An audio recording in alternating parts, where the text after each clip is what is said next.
Can you all hear me okay? Yeah. Great. Well, this is exciting. I have to ask, without any introduction, how many people have seen the 120-year version of Moore's Law? This is an abstraction, and I just want to get a quick count of hands, maybe 15, 20%. Okay. Now, that's less than the number of people who said they were here last year, and I show this slide every presentation I ever give. So someone was either not paying attention or left the room. And the reason I keep showing it now for over a decade is I think it's the most important thing that's ever been graphed, and I think it will motivate much of what I have to say that follows. And in fact, it motivates much of everything we invest in. Almost every investment thesis we've ever had in some way revolves around this abstraction of Moore's Law.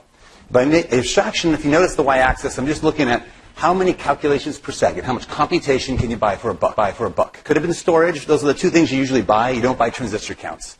What Gordon Moore actually observed in the belly of the semiconductor industry was a refraction of this much longer-term trend. Okay. Now, there are these different technology epochs in these gray bars. These are everything from mechanical devices that took the census in 1890, the vacuum tube-based computer that predicted Eisenhower's win in 56, or even back in World War II, the relay-based computer that cracked the Nazi Enigma code, if you watch The Imitation Game. Well, what's interesting is that if you plot all the computers, the best price-performance computers of the day, over 120 years, they fall on a slightly upticking line on an exponential curve, a logarithmic curve. If you'll notice the axis on the left, these are 100x improvements with each tick mark. Right? No one knew they were on the curve until Gordon Moore gave it a name and called it, and George Gilder called it the microcosm and said it had something special to do with semiconductors. It didn't. Humanity's capacity to compute has been compounding continuously from the beginning of measured time. Why? It's almost a cosmological question having to do, I believe, with the recombination of ideas, and really speaks to the technosphere and why it's so powerful, why it's so different from other parts of the economy. Notice it's exogenous to the economy. World War I, World War II, the Great Depression have had no impact in humanity's capacity to compute. It's compounding innovation in these domains. Pretty amazing if you stop to think about it. It also gives us great hope. What if this curve continues for just another 20 years? This is where Kurzweil and others conclude we'll have machines that exceed human intelligence. And within 30 years, machines that exceed the intelligence of all humans on Earth combined in a single machine. They cost about $1,000. So available to many people in the room. It also begs, what is the next substrate? Is it electronics? Is it quantum computing? Is it something that's not just CMOS silicon the way Intel would make you believe it? So the thing to realize, if you label these curves, is Intel, about 10 years ago, gave up the mantle. Let's see if I can go forward one. Let's just stop going forward for some reason. Oop, and then went back. And it caught up. Okay, labeled here. The last 10 years, it's been NVIDIA.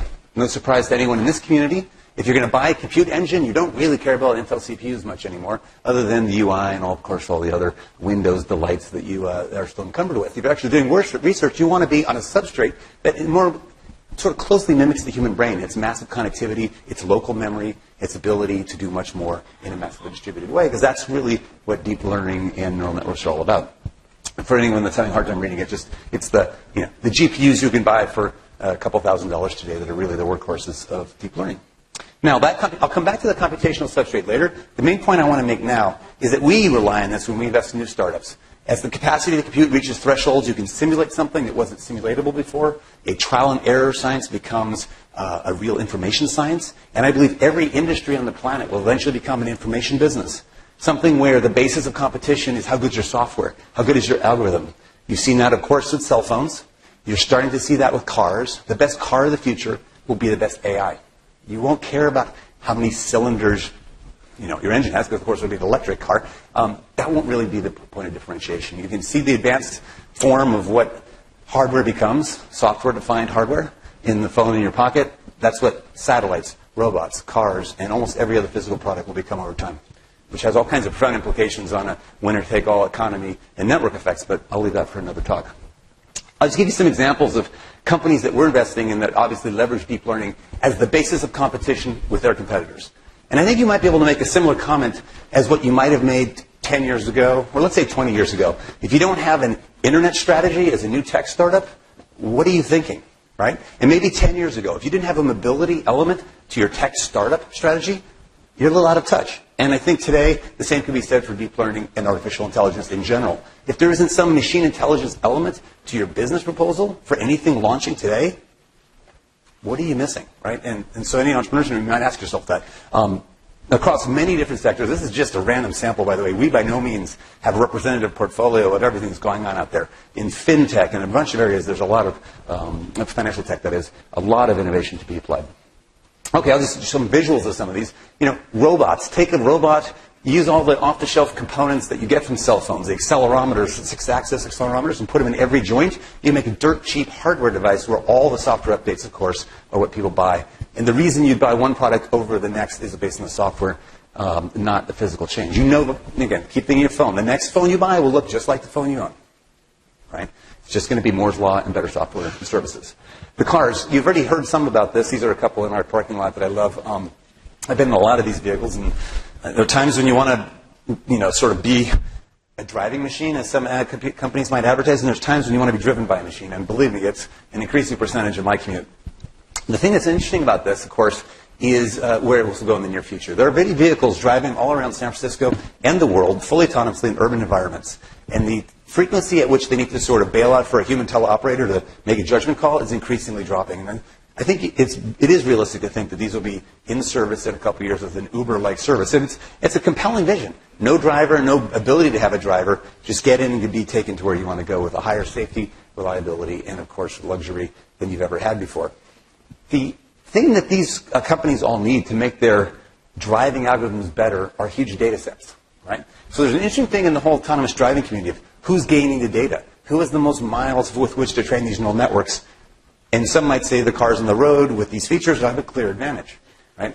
One of the techniques many of the new entrants are using, those who aren't yet on the roads, is to train entirely within a simulator, built in many cases off the Grand Theft Auto. And so I find it somewhat humorous.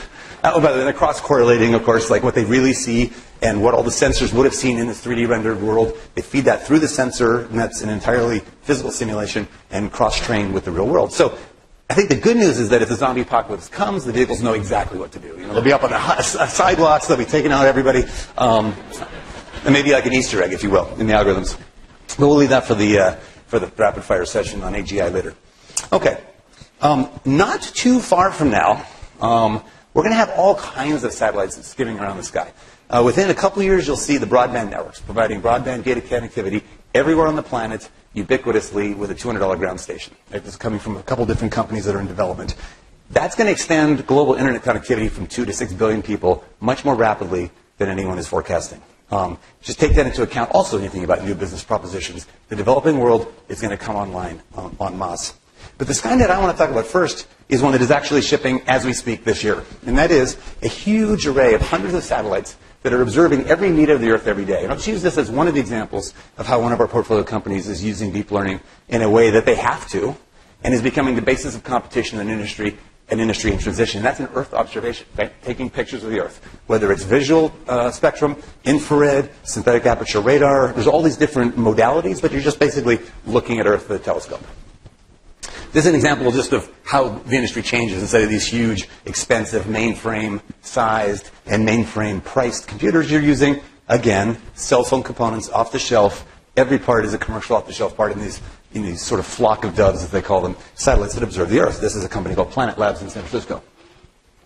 What they can do, though, let me go back just to see this visual. Imagine you have hundreds of these satellites blanketing the Earth, imaging every meter of the Earth every day. Right?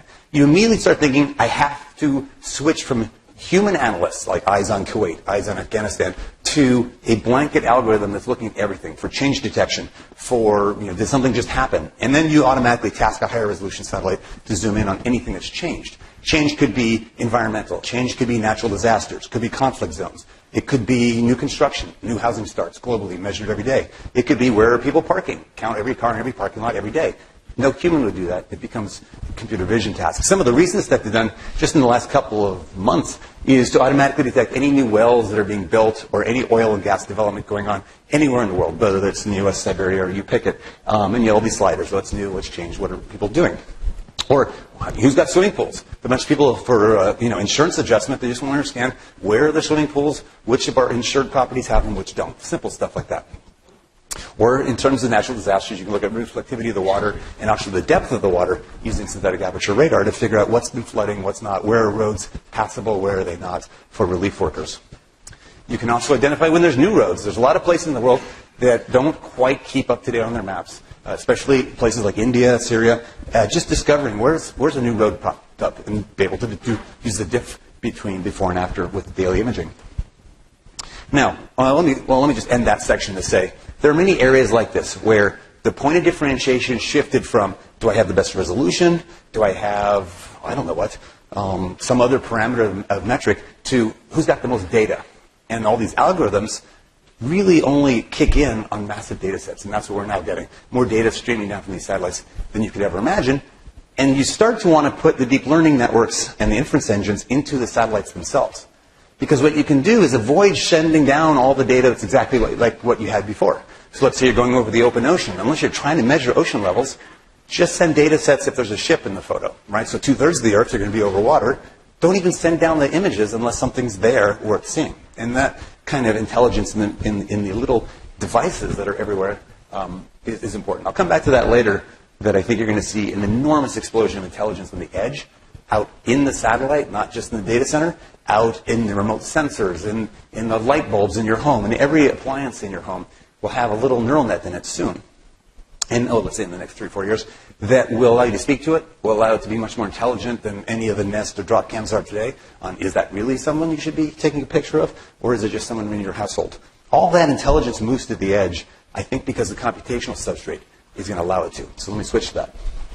Last year, for those of you that were here, I showed this slide of a general, and I won't belabor it today, of the migration that's been going on in Bitcoin mining. Actually, I could have said, this is what's going on in Bitcoin mining, of course. We're on the far right side of the page. And it's happening in deep learning as well, right, where we're somewhere between the GPU, FPGA, and ASIC side. Right? Microsoft, in the last years, finally really embraced the FPGA research they've been doing for years. For like 4 years now, they've been trying to incorporate FPGAs, these are these field programmable gate arrays, into their servers. They're now putting one of those in every server they put in the cloud for their cloud services. And then the ASIC companies, since last year, both Nirvana, which we invested in, and Movidius, which we invested in, were acquired by Intel in the same month for the same amount of money, which is really weird. It's like a chip of $400 million. Boom, here you go. Both companies, same amount. And that's being incorporated into Intel's product line, and we'll see a lot coming out of that. I also mentioned Mythic. Let me just tell you, just as a reminder, what they are. That's sort of, you start to break the ASIC category into digital chips, and now I think maybe increasingly analog and quantum chips, or quantum processors. You see some interesting work. I'll just summarize for anyone who didn't see Mythic last year. They're building an analog deep learning harness, and for a sense of the power of this, and how it's, again, one step closer to the biomimicry of the brain, they're putting all of the computation in the memory array itself. So the memory is the computer.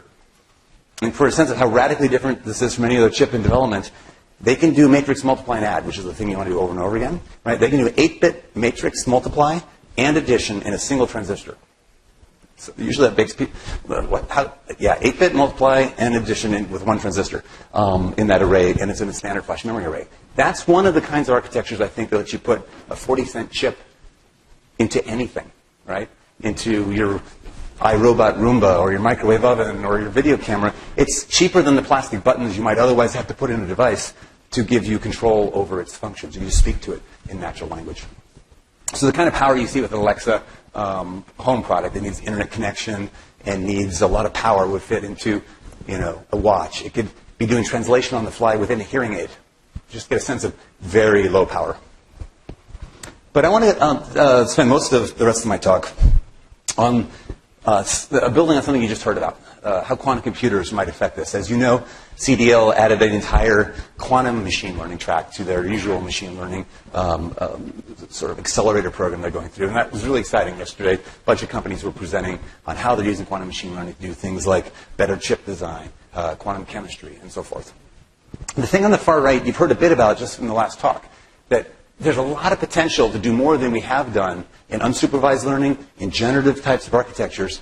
And the reason, in a way, they've been held back is because of the compute architecture. Just like Hinton and team had a major breakthrough in 2012 in deep learning, powered largely by the GPU realization that, oh my gosh, CUDA and NVIDIA allows us to do so much more than we could before. And they really knocked the socks off competing algorithms in computer vision. Similarly, I think quantum computers could allow you to knock the socks off on unsupervised learning and generative design. I'll show you a couple examples. So, oh boy, I didn't realize this was build. Okay, so there's an interesting quote, and this will be with some people you know. Unsupervised learning had a great catalytic effect. Most of the research you've been hearing about today is in supervised learning. But these folks, who I'll just reveal who they are, why keep it a suspense? Folks you know well, right, from the local community, really believe, in general, there's a lot of opportunity still to be done in unsupervised learning. This is largely the way babies learn, right? You don't say cat, cat, cat, cat. You know, they just bootstrap from the start. And whether it's the incredible work we'll hear more about later with AlphaGo Zero or others, when you have some of these minimal, well, that's not entirely a good comparison, but when you start from scratch, you can do so much more. Now, some of you may know this, but I think this is the first and maybe only Canadian company to be on the cover of Time magazine. D-Wave, on the other coast, so you know a lot about D-Wave. So what I love about this article that came out a while ago, a couple of years ago, is that they quote one of the patron saints of quantum computing, David Deutsch. It was his book that first inspired me to invest in D-Wave back in 2012, and I've been on the board there for 15 years. But it really does provoke your thinking to perhaps ask the question, is this unlike anything you've seen before? Is this now something completely different, something frame-breaking, perhaps that framework of Moore's Law that we saw earlier? So let me tell you a few examples about this. There's this fellow on the right, Jordy Rose. He's here in the audience somewhere. He was judging. Oh, here he is. Huh. Yeah, the big black box. Yeah, he's a wonderful fellow. He's at a new company called Kindred. But his first company was this one. And we met back in 2002. He had 1 qubit. And he was very excited that his second qubit was in fabrication. It had not come out yet, not been characterized. It's hard to have entanglement with just 1 qubit. So, but he was convinced that the number of qubits would double every year, right? So he had 1 data point. The second one was coming. They're about a year apart. It's kind of like, Gordon Moore had 5 data points in his original article, and he just sort of plotted the line forever. Well, Jordy made that virtual plot in his mind. So I pulled this slide together, actually, in 2012, based on the blue dots, and I was kind of impressed. 10 years later, it held true. And then we've added the yellows since I first called it Rose's Law, because he's too, I guess, humble to call it in his own law. I've added the yellow dots as well. And so there is a separate question, which is a really hot discussion in the research community, which is, does the power of these systems scale linearly with number of qubits? That would be the worst case. 2 to the nth power, which would be the case in a sort of pure gate model quantum computer, that as you add qubits, the number of representational memory states you can represent with your computer grows as 2 to the nth power. If it were that, it would leave Moore's Law behind. Once you've crossed it, there'd be no looking back. There'd be no way for a classical computer to ever compete with a quantum computer once the quantum computer sort of crosses over. And those lines are arguably either already crossing over, or depending on the application, or about to, depending, again, on the software layer, which is where all the excitement is right now. Now, Google's been using these things for a decade, and they've been publishing results for quite some time. I find this quote to be really fetching and provocative in so many ways. I mean, of course, there's the unknown laws of physics. It begs that question. But as long as we just go with what we know, they think there's no better way to do creative problem solving. Now, this is stuff that they published in 2009. And they've been continuing to publish results saying, oh, by the way, the D-Wave machines that we use currently outperform our data center in machine learning, classical machine learning, as well as some new stuff in Boltzmann sampling. And weirdly, none of Google's competitors have bought a machine yet. So I don't quite know why they are alone in this, but they bought one of every machine D-Wave's ever made, and they put a forward contract to buy one of every machine they will make, and they're making their own internally as well. So they're all in, and they're getting some great results. In fact, one of their papers, just a couple of years ago, found that in a particular, how should I put this, almost like benchmark test that they purposely made to show the maximum differential advantage possible, so it's a trumped-up example of sorts, but they found 100 million-fold speed up over their data center.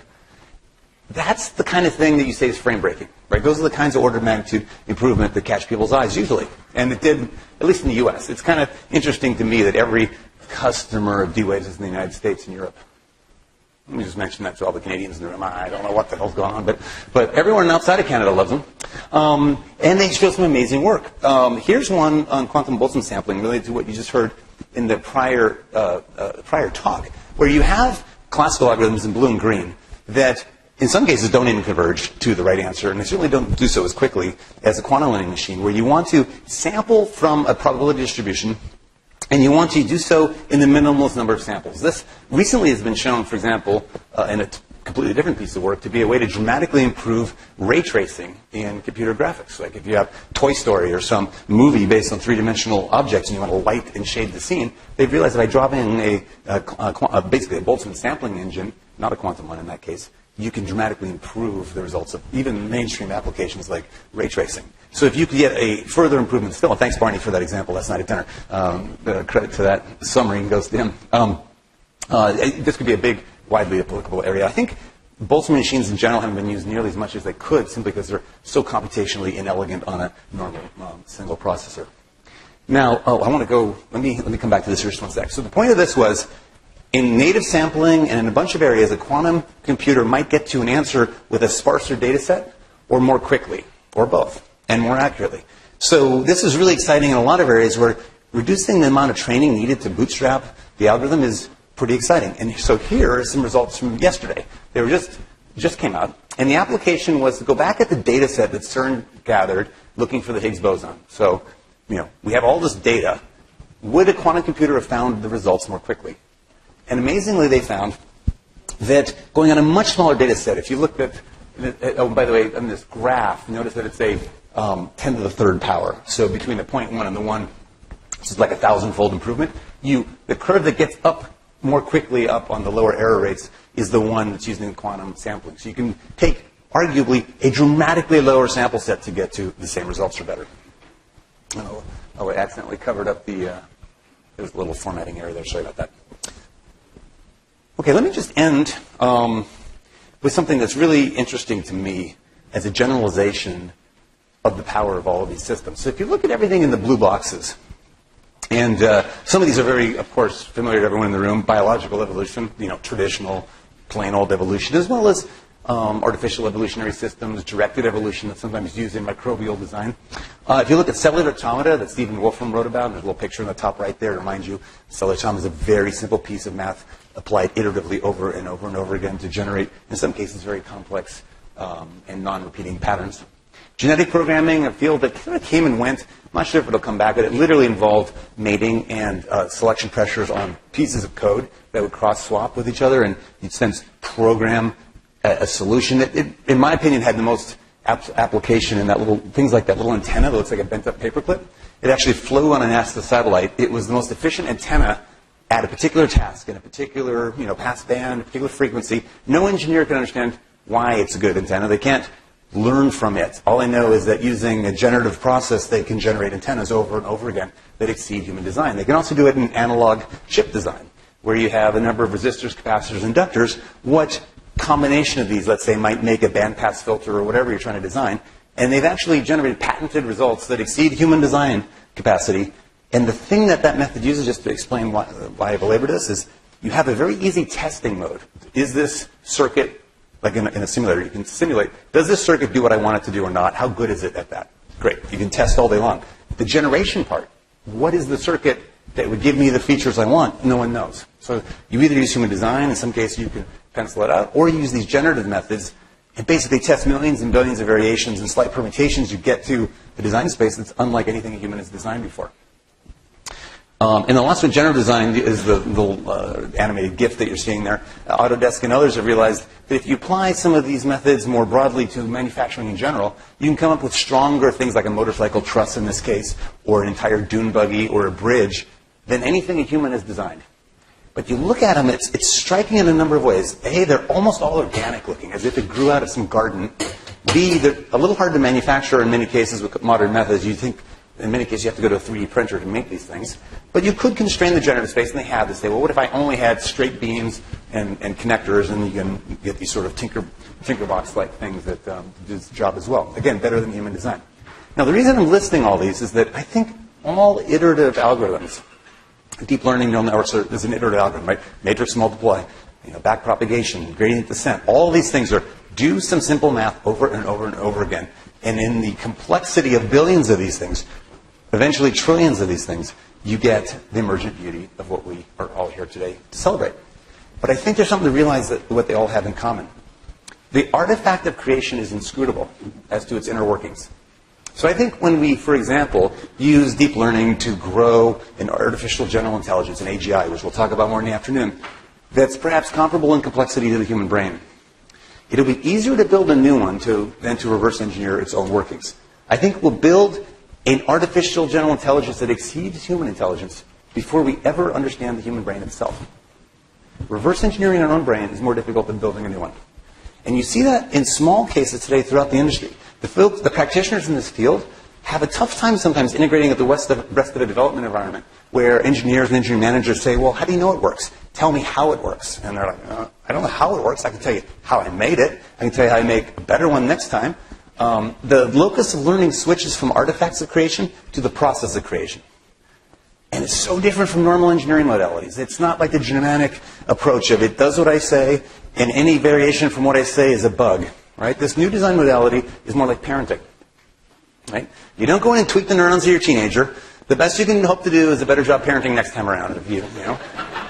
And that's the long game. That takes years and decades, but we get slightly better. Cultural evolution and what have you, we get better over the eons in this task. But you don't go in and ever imagine you're going to tweak the artifact. And I sometimes see people conflating those. They imagine that they're going to grow an intelligence through something that feels like deep learning, and then when they're done, they can do cut and paste on the subcomponents. No. It'll be like an alien intelligence defined by its interfaces. And all of the beauty within is as inscrutable as the brain. So I think for a lot of reasons, that metaphor is important. And I'll leave it at that.